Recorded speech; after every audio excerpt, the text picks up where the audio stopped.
Eu acho que sempre um desafio muito grande fazer essa contribuição inicial num grupo como esse. Porque aqui cada um tem uma história, tem uma militância, né, de muitos anos.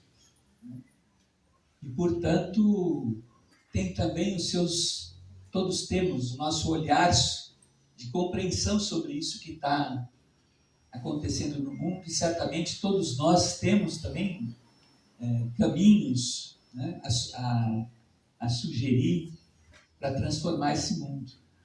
Então, na verdade, eu penso que essa manhã nós vamos fazer um exercício coletivo, né, de ampliar a nossa compreensão do mundo. E o meu papel aqui é fazer uma provocação inicial, né, uma provocação inicial para a nossa reflexão e para o diálogo que se segue, né? Que é nesse diálogo que vai seguir essa provocação que a gente, de fato, né, vai construir essa compreensão e, principalmente, descobrir alguns caminhos de transformação. Né? Bem, eu acho que para a gente compreender o momento que nós estamos vivendo agora aqui no Brasil, é importante a gente começar situando um pouco o Brasil no contexto, né, que nós estamos vivendo no mundo. E eu diria que nós estamos vivendo, né, um momento de ruptura, né, no processo histórico. É um momento, né, em que nós temos uma ruptura, né, em todas as relações de poder no mundo. Se a gente pegar, nós estamos chegando, né, no final do chamado ciclo do processo de globalização. Né? Nós estamos assistindo o fim da hegemonia norte-americana no mundo. Nós estamos assistindo, a partir desse fim da hegemonia norte-americana no mundo, a disputa por uma nova hegemonia. Esse momento que nós estamos vivendo no mundo pode ser comparado, né, aos anos 30, né, o que significou os anos 30 no mundo, ao ciclo das guerras mundiais. E, geralmente, né, esses momentos de ruptura, né, no processo histórico de fim de uma hegemonia, de disputa por uma nova hegemonia, são acompanhados de uma guerra. Né? Nós estamos aqui, né, nesse momento, tendo a guerra da Ucrânia, né, como, digamos, a repetição disso que ocorre em vários momentos de ruptura de processo histórico. Nessa disputa por uma nova hegemonia, né, a gente assiste aí a emergência da China, né, não só no campo da economia, mas também no campo das tecnologias. Né? Temos muitos interesses, né, que estão em disputa em todo o mundo.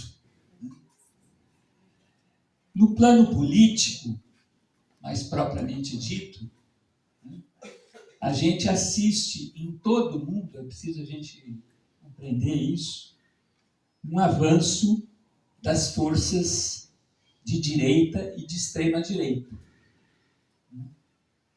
Se nós tomarmos, por exemplo, né, começa com a eleição do Trump, e hoje esse avanço das forças de direita e de extrema-direita na Itália, na Espanha, nas últimas eleições para o Legislativo, na Suécia, na Polônia, na Hungria, né, um polo da direita e da extrema-direita, na Turquia, que a gente está assistindo em Israel. Né? Então, esse avanço das forças de direita e extrema-direita, que nós assistimos aqui no Brasil, ele é um fenômeno, né, mundial. Chegando mais próximo aqui do nosso continente latino-americano, né, nós assistimos agora um novo ciclo de governos progressistas na América Latina. Mas é um ciclo muito diferente daquele ciclo de governos progressistas do início do século XX. Porque o mundo mudou muito de lá para cá, né? E nós assistimos esse novo ciclo de governos progressistas em meio a este contexto mais global. E, portanto, é um ciclo de governos progressistas com muito mais dificuldades e contradições. Se nós pegarmos, por exemplo, que nós estamos assistindo na Argentina, né, um governo progressista, em meio a grandes dificuldades econômicas e em meio a grandes dificuldades políticas. A alternativa que se apresenta hoje na Argentina para uma nova eleição é uma alternativa fascista. Né? O cidadão lá que está se postulando a eleger, a suceder o nosso presidente, amigo lá, Fernandes, né? É um Bolsonaro sete cruzes.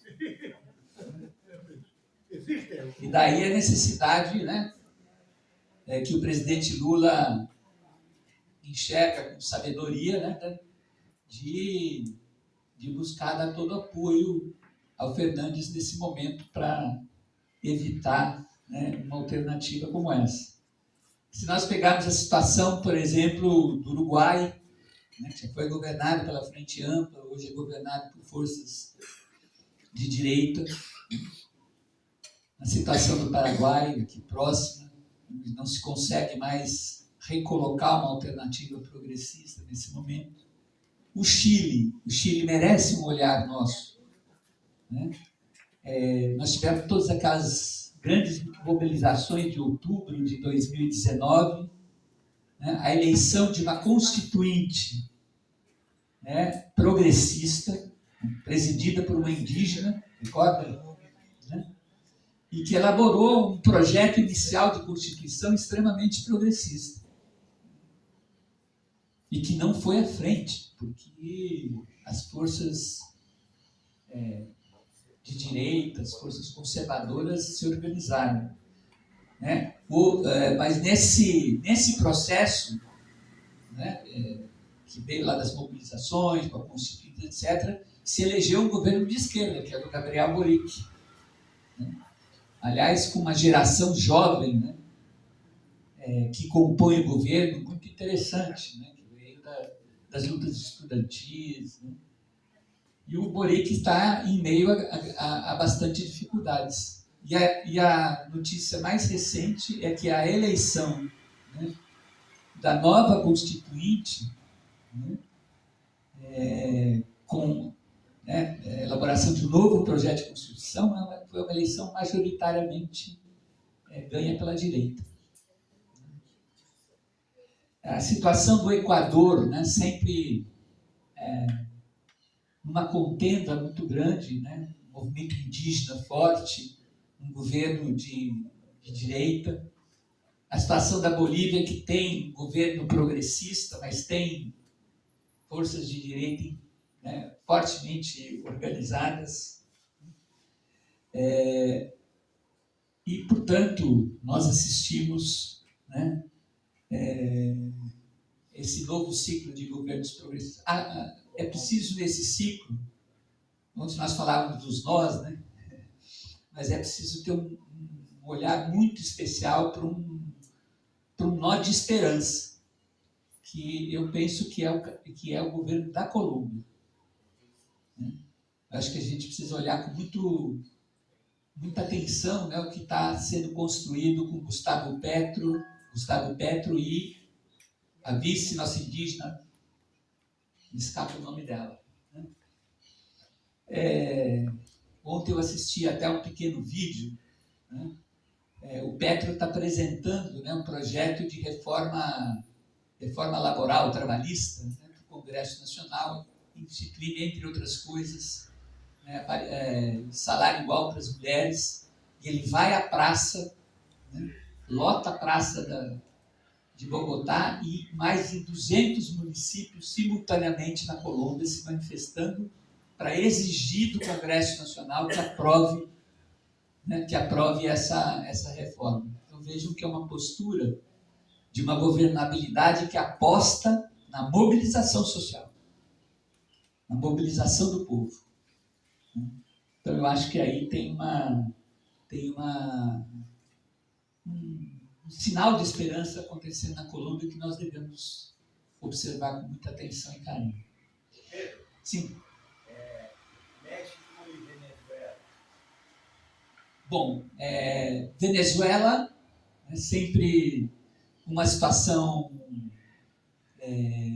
muito polêmica nas suas interpretações, né, muito polarizada a interpretação do que se passa na Venezuela, e sempre muito difícil, portanto, da gente ter uma avaliação. Mas o fato, né, é que o governo Maduro resiste, né, a todas as pressões, a todo o bloqueio internacional, né? Parece que há alguns indícios, né, de um início de melhora na situação econômica, né? Mas é sempre um caso que a gente precisa olhar com muito cuidado, porque eu penso que em todos esses processos... Bom, nós temos um caso muito doloroso também, que ninguém mencionou, porque acho que é muito doloroso para todos nós, que é o caso da Nicarágua, né? A nossa nicaragüita querida, e que hoje, paradoxalmente, é dominada de maneira ditatorial por uma das lideranças sandinistas mais importantes no processo de revolucionário de 79, que é Daniel Ortega. Daniel Ortega e sua companheira Rosário Murillo hoje exercem, né, uma dominação absolutamente autoritária, né? Fechamento de ONGs, repressão às universidades, repressão às igrejas. Tem um bispo preso, né, na Nicarágua. Né? E Pedro e Tomás tem fotografia deles como... Sim, Pedro e Tomás sempre muito presentes, né? Então eu acho que o caso da Nicarágua merece sempre uma reflexão muito profunda nossa. O que aconteceu naquele processo que foi tão vigoroso, tão esperançoso, que os mesmos, né, que fizeram esse processo hoje tem uma posição muito diferente. E há eu acho que tem uma régua, né, que é muito importante a gente... O Boric tem levantado muito isso, e eu acho que para mim é uma régua importante. É a régua dos direitos humanos.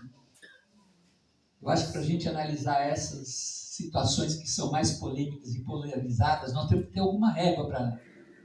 E eu acho que o respeito aos direitos humanos, para mim, segue sendo uma régua fundamental para a gente analisar, interpretar e emitir algum juízo.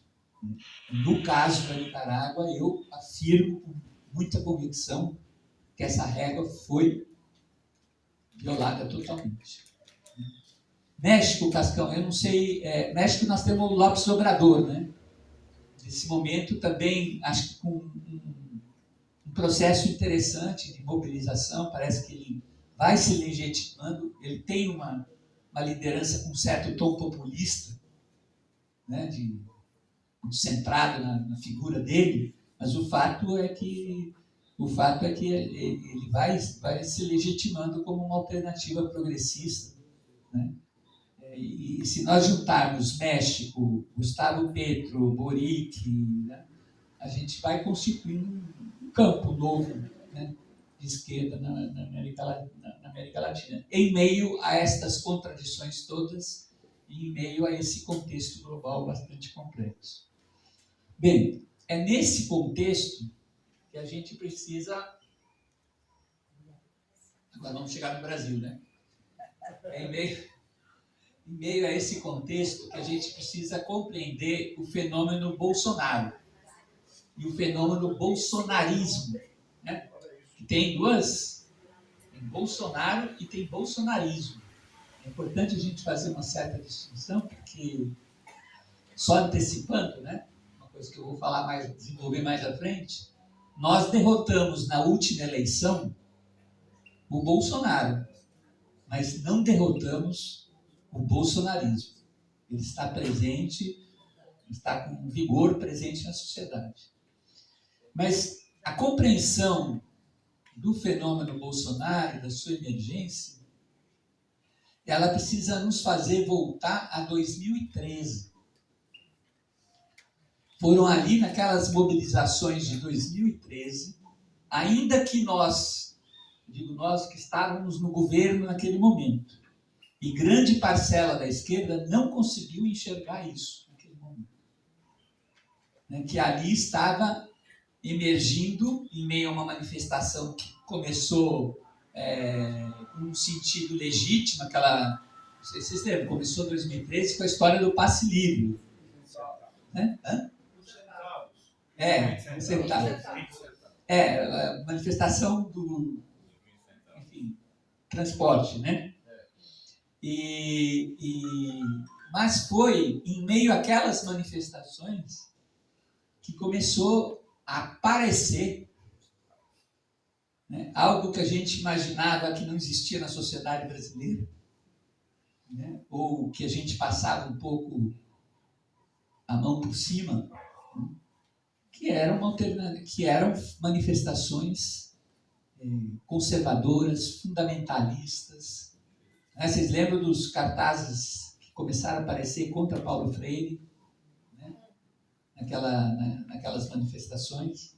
Enfim, emergiu, né, algo totalmente diferente do que a gente imaginava que fosse a alma nacional. Né? Nós sempre imaginamos a alma nacional como um país de harmonia, né, um país da conciliação. E ali emergiu, né, uma força que estava latente na sociedade brasileira, né, autoritária, racista, patriarcal, né, e que foi se constituindo a partir daquelas manifestações, né, e que encontrou no Bolsonaro, né, um canal de expressão desse projeto político. Inicialmente, né, com a deposição da presidenta Dilma, com o governo Temer, e esse processo, né, de ascensão da direita, dessa força social, se aprofunda, obviamente, que com a eleição do Bolsonaro. Oi? Só queria colocar uma coisa, porque eu acho que as manifestações de 2013, que começaram legítimas, elas foram muito mal entendidas pela esquerda e pelo governo. Quer dizer, surgiu exatamente porque a direita deu uma acolhida que naquele momento, com aquela juventude, né, essa é uma análise que eu tenho, o governo não conseguiu fazer uma leitura do que estava acontecendo. Perfeito, Luciano. Sabe? Então, assim, não é que era um movimento de direitos, surgiu, não. Eu acho que também tem a ver com como, naquele momento, como a esquerda lidou com aquilo. no poder, com a juventude na rua e como isso foi considerado. Né? O exemplo da Copa do Mundo e tudo. Então, também, esse resultado não brota de uma essência da natureza brasileira. Tem uma história aí também, né? Não, com certeza. Por isso eu disse lá, né, nós temos que voltar para 2013, né, porque ali emergiram essas características que nós nos recusamos a ver. Né? E por nos recusarmos a ver, né, essa juventude foi capturada, né, como você está dizendo. Né? E agora, na verdade, além da captura que houve naquele momento, também emergiu características da sociedade brasileira que tem um lastro histórico maior, né? O racismo, o patriarcalismo, né? que aí brotaram, né, como força política, né? E que levaram à eleição do Bolsonaro, né?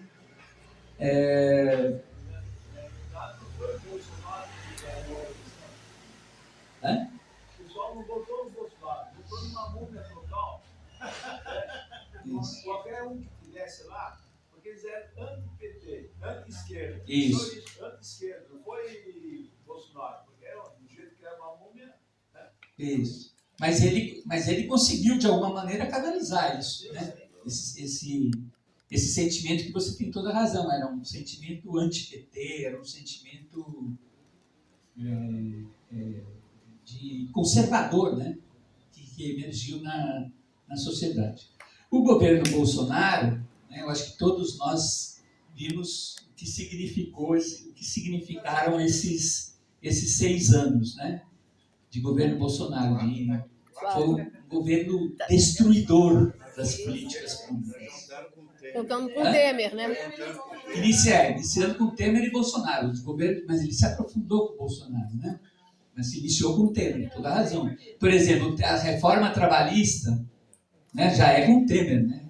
Essa que precarizou, né, o trabalho na sociedade brasileira, já veio com o Temer. Hã? O teto do fim do mundo, né, o teto dos gastos, né, começou com o Temer, né? Ou seja, o Temer foi a primeira solução, né, dessas forças conservadoras. E o Bolsonaro foi a solução seguinte, né? E foi um governo de profunda destruição das políticas públicas, né, de desmonte dos canais de participação e controle social, né? Vocês lembram da desativação do CONSEA? Logo, o primeiro decreto do Bolsonaro foi a extinção do Conselho Nacional de Segurança Alimentar, que era um dos conselhos mais vigorosos, mais propositivos que nós tínhamos no âmbito do governo federal. Em seguida, o decreto de abril, que aí sim, né, desmonta todos os conselhos, diminui a representação da sociedade civil, na grande maioria deles, extingue mesmo alguns, né? Ele só não conseguiu extinguir aqueles conselhos que tinham, digamos, um amparo legal, já desde a Constituição de 88, mais sólidos, que é o caso, por exemplo, do Conselho Nacional de Saúde, né? O CONANDA, embora o CONANDA também foi esvaziado, o CONAMA foi totalmente desfigurado, né? Com um corte fortíssimo da presença da sociedade civil. Outro que o Conselho conseguiu resistir por força desse amparo legal foi o Conselho da Assistência Social também, né? Bem, então o Bolsonaro... Oi. Pedro, Sim. a frase que retrata o governo Bolsonaro foi dita por ele na primeira viagem que ele fez aos Estados Unidos. Isso ficou gravado, acho que todos sabem, quando ele disse: eu vim para destruir. Eu vim para destruir, foi o que ele falou. Exatamente. Uma coisa que a gente não pode acusar o Bolsonaro é de que ele não diz as coisas que vai fazer, né?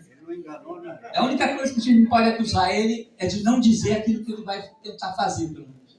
E outra coisa, além disso, eu vim para destruir, ele disse também uma frase bem importante: eu vim para combater todas as formas de ativismo nesse país, né?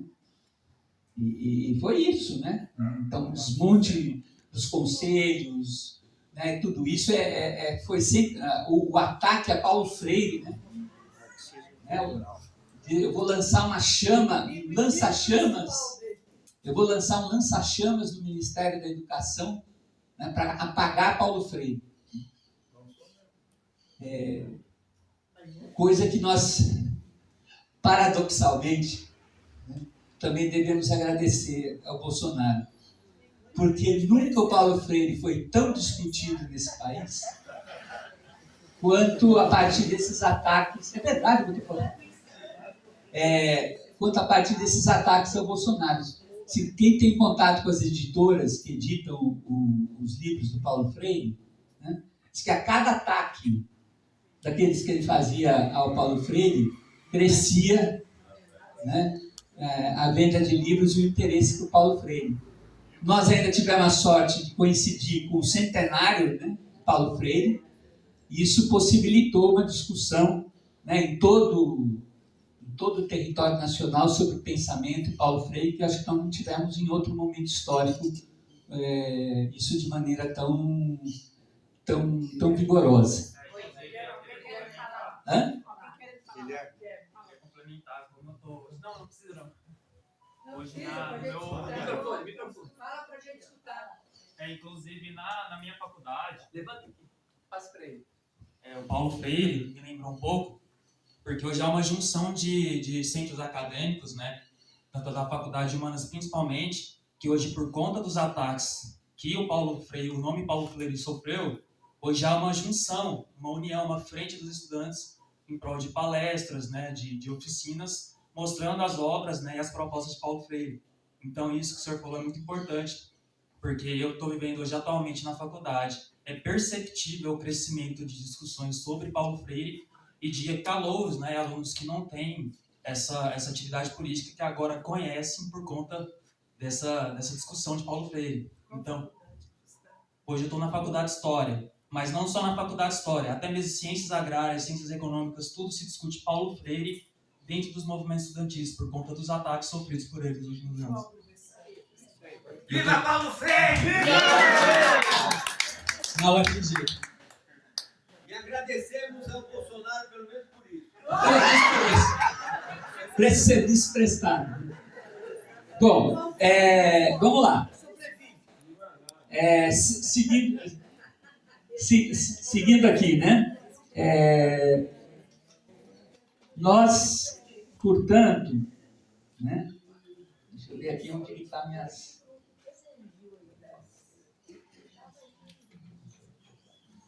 Nós, portanto, né, para a gente compreender, né, o que foi esse governo Bolsonaro, né, também a gente precisa compreender isso num contexto mais macroeconômico e de arranjo das classes, né, das classes sociais no Brasil. Nós tivemos um grande momento de ascenso e de mobilização social. O nosso último grande momento de mobilização, ascenso social na sociedade brasileira, coincidiu com a Constituinte de 88, né? Foi aquele ciclo de ascensão dos movimentos sociais no final dos anos 70, do movimento sindical, dos movimentos populares, da nossa igreja popular, né? E a Constituição de 88, de alguma maneira, foi a expressão, né, desse momento, desse ciclo, né, de ascenso, de mobilização na sociedade brasileira. O que a gente assiste pós-Constituição de 88, né, é um processo sempre muito contraditório.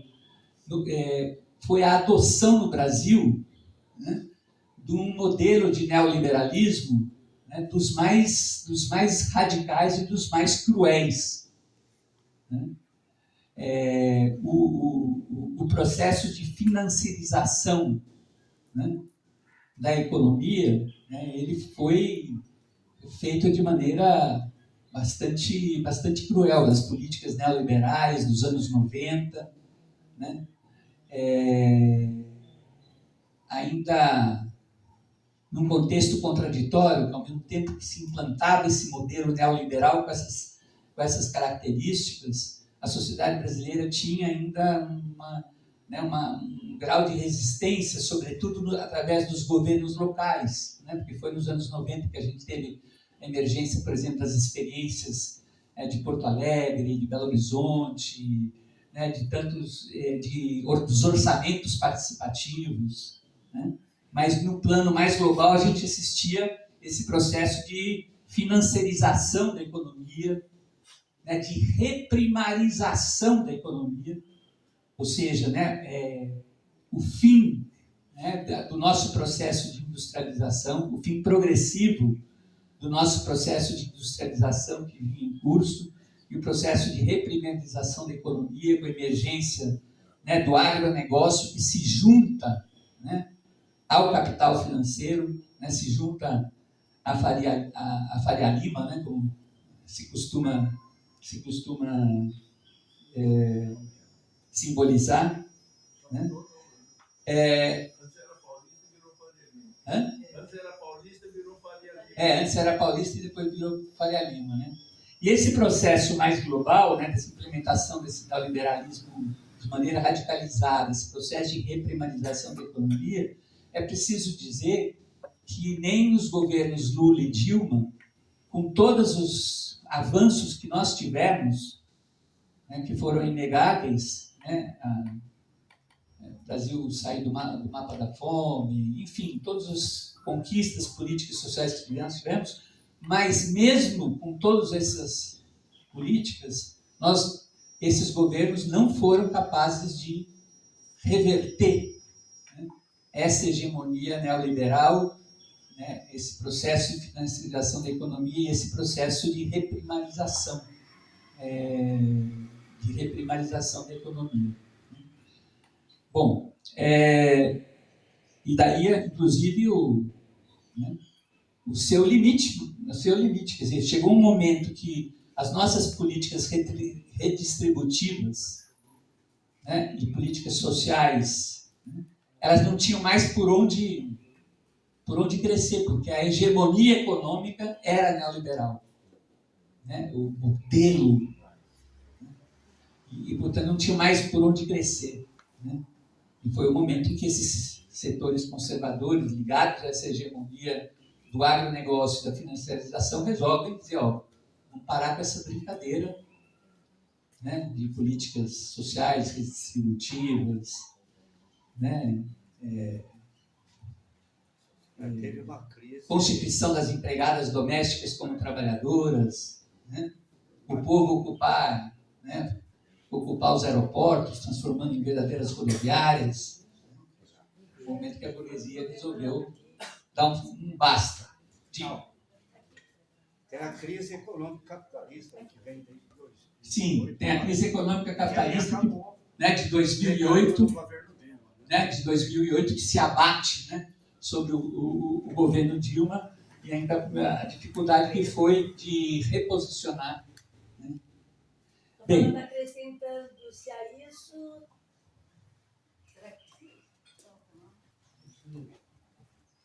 vamos lá. Eu estou dizendo aqui, lembrando até aquele, né, o Mambembe, que a política não era nem neoliberal, mas necroliberal, né? Necroliberalismo, com a apologia e liberação de armas, né? Então, assim, essa perversidade, esse direito de matar, né? Isso Exatamente. Isso a questão das armas, eu acho assim que tem um poder, as pessoas se empoderaram já com toda a ideologia, né, escondida, entre aspas, que emergiu nessa força colocada, espelhada lá no Bolsonaro, ainda se armaram, né, de fato e de direito, né, com o direito adquirido de armas. Eu acho que a gente não pode esquecer disso. Exatamente, tem toda a razão. Ou seja, essa política neoliberal, ela veio acompanhada, né, dessa necropolítica. Tem as armas e tem todas as ações para ir destruindo a democracia, né? Destruindo um modelo democrático. Né? Bom, portanto, nós assistimos, né, uma radicalização, né, da implementação desse modelo. Por outro lado, no plano do mundo, né, as forças de esquerda não conseguiram, nesse período, construir uma nova alternativa, né, depois da queda do Muro de Berlim, em 89, uma nova alternativa socialista. né? Não se conseguiu construir, né, um novo polo alternativo, né, como nós tivemos antes de 1989. Né? E eu acho que isso é um grande desafio. Bom, diga.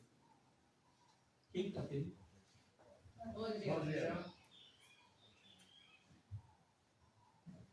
Eu creio também que neste período houve uma organização ideológica também da direita. Antes não tinha uma justificação, ou não aparecia. Com o olavismo se construiu todo um sistema que tentava justificar aquilo que é um posicionamento da direita, suportado também do ponto de vista religioso pelas igrejas neopentecostais, né? Eu acho que é muito importante que por trás disso tem todo um trabalho com as ideias também e com a religião. Durante esse período foi se construindo, né, esse pensamento conservador. Né? Eu lembro, vocês lembram naquela última análise de conjuntura que eu fiz em 2019, que eu mostrava que, inclusive, na área militar, né, durante esse período todo, houve um setor militar que foi construindo um pensamento de direita, que enxergava a emergência de uma nova esquerda, sobretudo na América Latina, que eles intitularam de gramsciana, né? E por isso também os ataques que esse pensamento conservador faz ao pensamento de Gramsci, né? Eles acreditavam que nós estávamos conseguindo construir uma hegemonia nas instituições, né, que era preciso ser combatida, né, de todas as formas, inclusive através das igrejas e do pensamento fundamentalista. Tinha alguém pedindo aqui para falar. Eu, Pedro, Fala, Lucinha. eu acho que outro elemento também que talvez tenha escapado desse olhar da esquerda, que é o surgimento dos grupos étnicos, da discussão da identidade, né? Os povos indígenas, o povo negro, que até então a coisa ficava muito capital e trabalho, e o trabalhador era um homem genérico, né? E de repente você traz, por exemplo, a presença dos povos indígenas latino-americanos exigindo direito, inclusive questionando a própria esquerda como se posicionava. E isso eu acho que tensionou muito a dificuldade de fazer uma leitura da possibilidade de um mundo igual, mas diverso, né? Então, o movimento zapatista, a própria Bolívia, a questão dos quilombos, o povo negro. Então, isso também trouxe, eu acho, que um caldo de diversidade que foi difícil para o projeto, né? Até então, de esquerda, socialista, dar conta de incorporar. Exatamente. Pedro, eu também queria falar cada um. Muito bom, nós estamos construindo coletivamente. Cada um tem um olhar. E essa é a riqueza do debate, né? O diálogo é para isso. O meu olhar em relação a tudo isso que veio ocorrendo e que deu força a esse pensamento reacionário, conservador, eu acho que do lado daquele mesmo governo Dilma, ou governo Lula anterior, governo Dilma e até agora, não se atentou muito à questão que eu acho que é fundamental nos tempos atuais, que é a questão da comunicação. A comunicação é básica.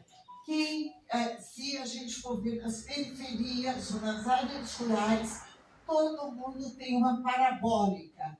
Eu não sei se nas casas de todos vocês assistem Netflix, e tem celular, mas não é generalizado. As pessoas sentam nos seus sofás para descansar e vão assistir lixo mais lixo mais lixo. B mais B. Como é que é? Bíblia, bala, boi. Bala. Por aí. É uma coisa absurda que o governo, já no governo Lula, isso foi autorizado, esse monte de lixo.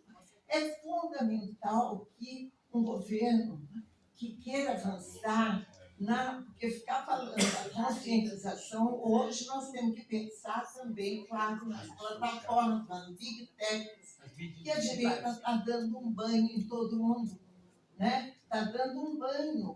E não veio, você falou do Trump, veio antes, veio já no pensamento da separação lá no Brexit, né?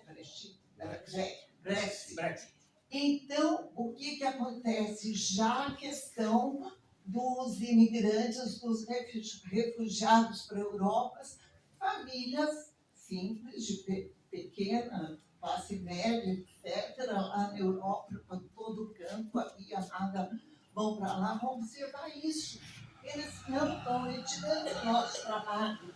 Então, parece que o mundo, aquilo que era para ser a globalização, de uma certa maneira, que formaria-se toda a unidade, passou a se fragmentar, cada um querer o seu pedaço, a sua. E uma palavra que, onde está o Elmo, a gente ouviu num rapazinho lá no hotel, né, o gerente, sei lá. Olha, o que está dominando é a ganância. Então, é preciso isso, que as forças da extrema-direita conseguiram captar esse espírito, primeiro eu, depois os outros. Pedro, só complementar um pouco o que na linha do que ela estava falando, que é uma coisa que a gente tem observado, inclusive uma colocação do Pepe Mujica. Esses governos, e aí citando, acho que o próprio Uruguai e no Brasil, Lula e Dilma, conseguiu fazer uma classe média evoluir economicamente, mas não conseguiu dar uma consciência política do que significava isso. E isso deu muita margem a, como é que a gente fala? Meritocracia, né?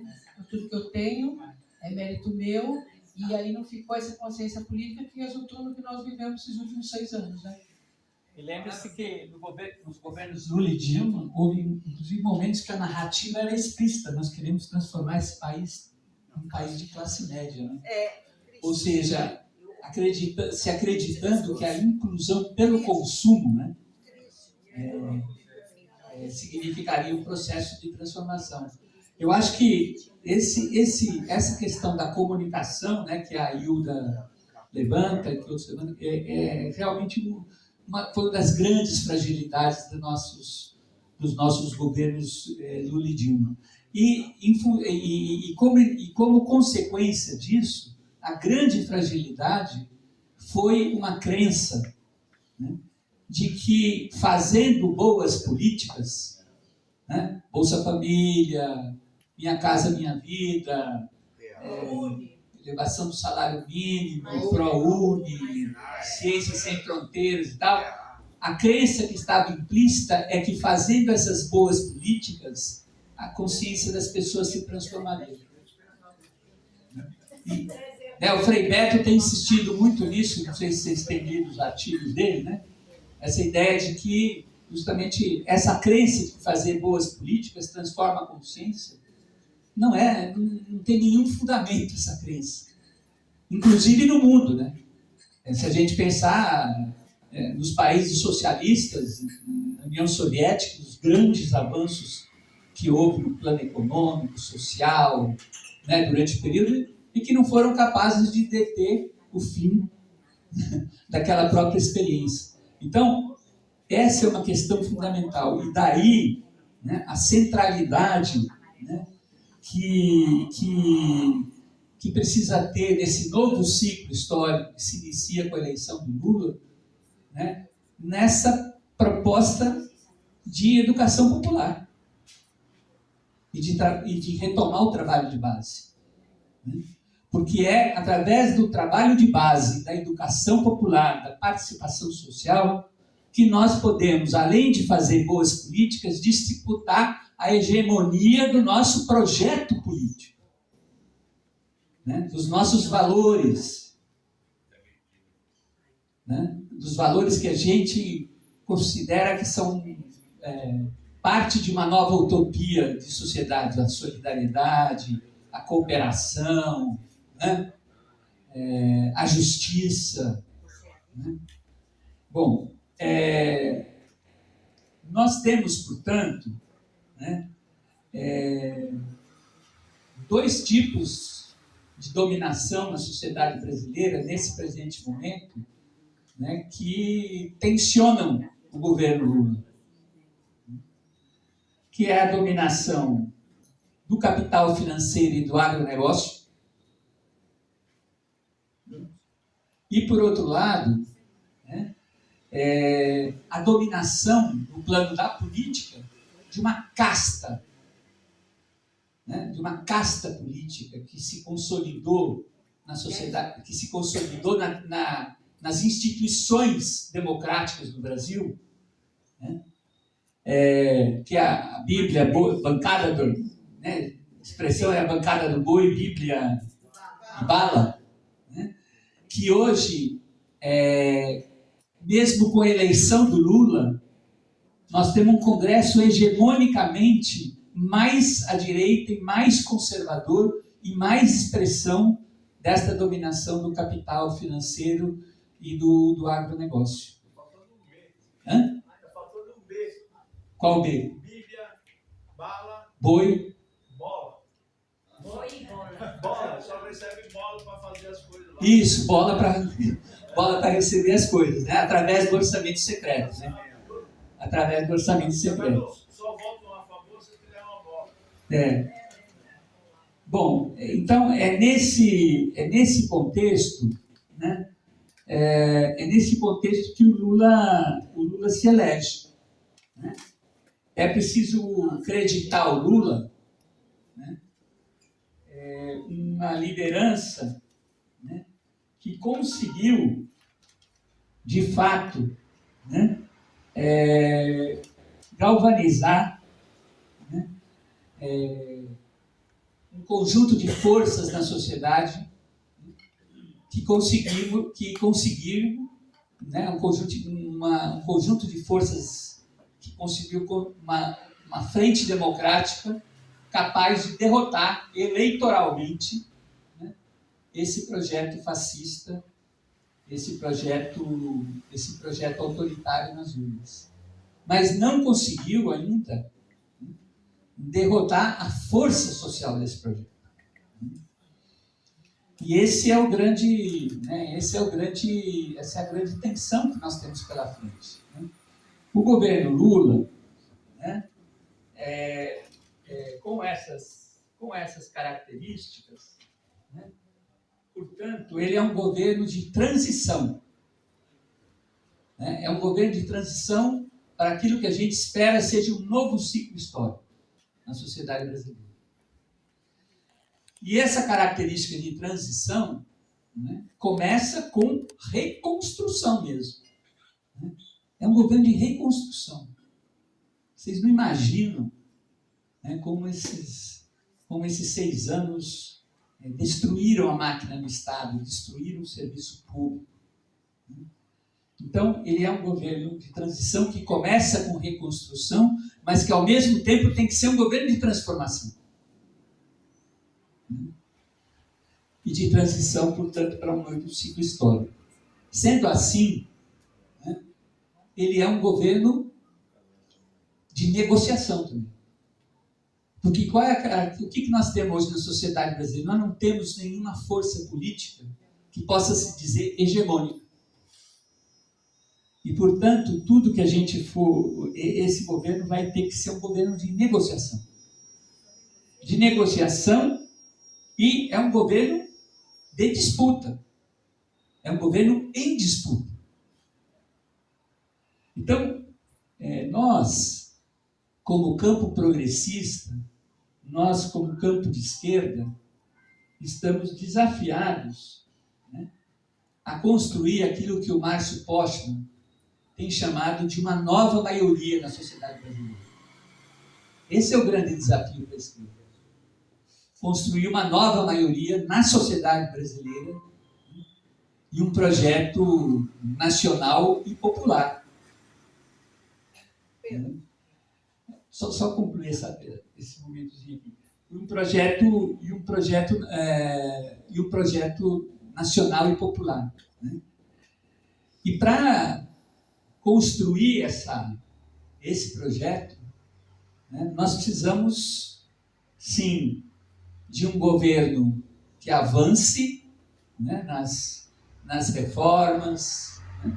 Mas nós precisamos também de um movimento social que se repense nas suas ações, nas suas estratégias, e nós precisamos que os partidos políticos, né, do campo da esquerda também se repensem nas suas estratégias, nas suas políticas. Um novo projeto de esquerda não vai nascer somente das ações do governo. Ele vai nascer também de novas práticas, novas ações dos movimentos sociais e de novas práticas e novas ações dos partidos políticos. Portanto, né, como diz o Antônio Martins, né, Antônio Martins é um cientista político, né, que escreve naquela revista Outras Palavras, né? Ele estava dizendo outro dia, né, eu achei muito interessante a sistematização que ele fez, né, que nós temos que buscar, nesse processo de dominação financeira, dessa casta política, etc., quais são as brechas, né? Quais são as brechas pelas quais a gente pode puxar, né, a emergência desse novo modelo desse novo modelo político, dessa nova maioria.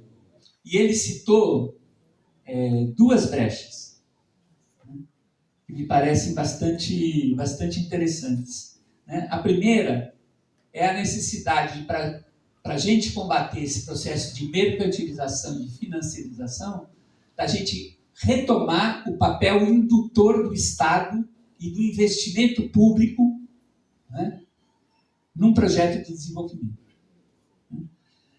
E ao retomar esse papel indutor do Estado e do investimento público, né, promover, né, melhoras na escola pública, né, melhora de qualidade na escola pública, não só a expansão da escola pública, mas melhora de qualidade na escola pública, melhora de qualidade no atendimento do SUS, né, melhora de qualidade no transporte público, uma ampliação, né, da expansão das energias limpas, né, de um modelo centrado nas energias limpas, ou seja, retomar esse papel indutor do Estado e do investimento público. E a segunda brecha é justamente a busca de construir um novo modelo de democracia no Brasil. A partir das práticas dos movimentos sociais, a partir de novas práticas políticas, a gente tentar reconstruir um novo modelo de democracia no Brasil. Qual será o papel, né, nesses dois grandes desafios de um governo Lula no momento, né? O Lula tem dito, acredito que com bastante lucidez e convicção, que ele não veio para repetir aquilo que ele já fez. E assim a gente espera, né? Assim a gente espera que aconteça, né? No entanto, é um governo que está vivendo uma situação muito difícil, né? Porque, como a gente disse, foi uma vitória política apertada, 2 milhões de votos, não conseguiu derrotar a força social do bolsonarismo, e no plano institucional, né, se defronta com um Congresso majoritariamente conservador, um Arthur Lira que vai ficar com a faca no pescoço durante 4 anos e tentando instituir, né, um semipresidencialismo,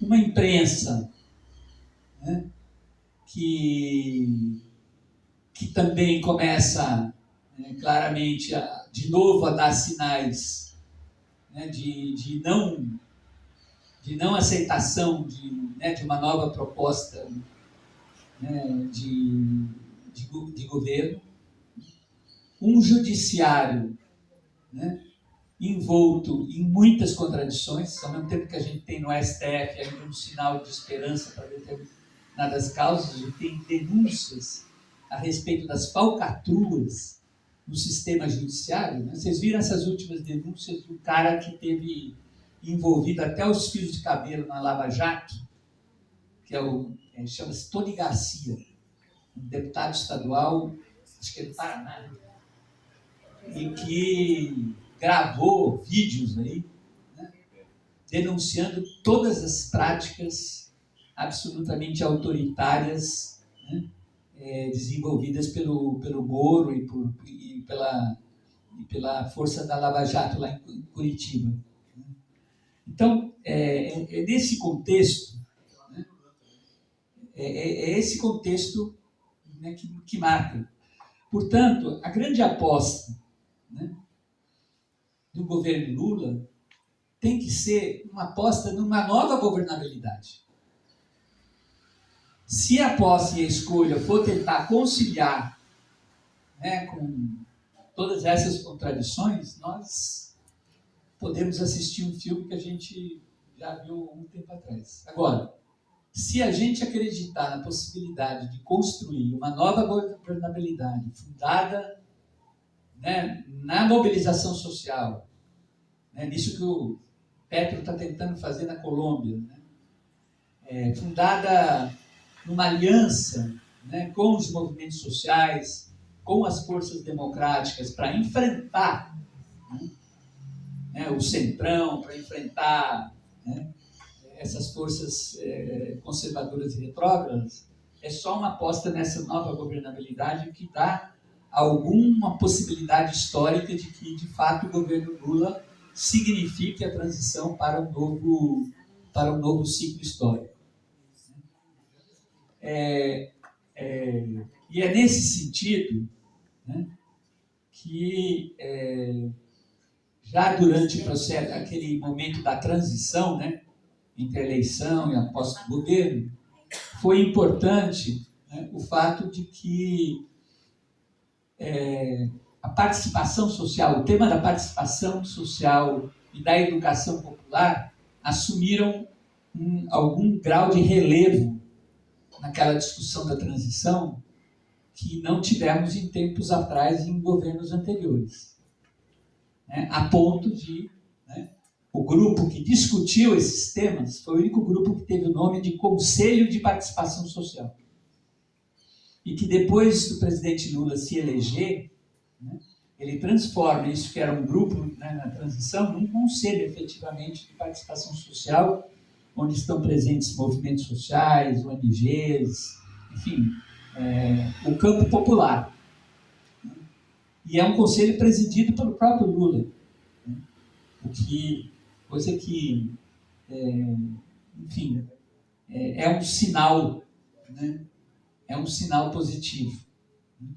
Outro sinal positivo é de que, fruto desse processo de transição, nós temos hoje na estrutura dos ministérios do governo Lula uma coisa que nós não tivemos em governos anteriores. Em cada ministério, a gente tem, no nível da assessoria dos ministros, né, uma assessoria de participação social e diversidade em todos os ministérios, né, constituindo o que está sendo chamado de um sistema interministerial de participação social e diversidade, coordenado pela Secretaria-Geral da Presidência. Então, o nosso desafio lá, né, eu, nesse momento, ocupo um lugar, né, nesse processo, que é a Diretoria de Educação Popular. O nosso grande desafio, justamente, é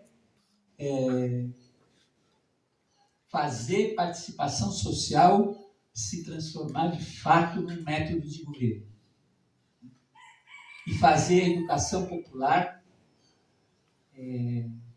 acompanhar todas essas ações de participação social. E como está sendo pensado isso? Isso está sendo pensado né, uma aposta, né, de que na recriação, né, de novas políticas, como, por exemplo, né, recriação do Minha Casa Minha Vida, e na recriação desse programa faça parte do próprio processo, né, que não mais se entregue simplesmente a chave para as pessoas, né, transformando-as simplesmente em condição de beneficiários do programa. Que se faça parte do relançamento do programa como esse, uma proposta de que quem recebe a chave, né, precisa se organizar na comunidade, né, passar por um processo de formação. É nesse sentido que está sendo pensado também um programa que vai ser lançado, o Mutirão contra a Fome. Ou seja, o Mutirão contra a Fome, né, não vai ser simplesmente um conjunto de ações no plano da segurança alimentar. A gente espera poder criar comitês populares, né, que acompanhem esse projeto do Brasil Sem Fome e processos de formação que acompanhem esse processo. Então, o nosso grande desafio, né, é fazer esse conjunto de políticas, de ações do governo federal chegarem aos territórios. Porque é nos territórios que as pessoas vivem, é nos territórios que as pessoas se associam, né? É nos territórios que as pessoas estão em disputa, né, pelas igrejas neopentecostais, né? E é ali que nós temos que reverter, né, essa situação, né, criando novas formas de participação, práticas de educação popular, fazendo com que a presença de agentes de participação social nos territórios, né? Por exemplo, nós temos agentes de saúde, né, no Brasil inteiro. Como que a gente pode fazer desses agentes de saúde, não simplesmente agentes de saúde, mas agentes de participação social? Como a gente pode fazer com que os vários programas do governo federal cheguem nos territórios, né, com a participação de agentes de participação social que possam fazer esse trabalho, né, de conscientização, né, e contribuir para esse trabalho de organização. Sim, esses são os desafios.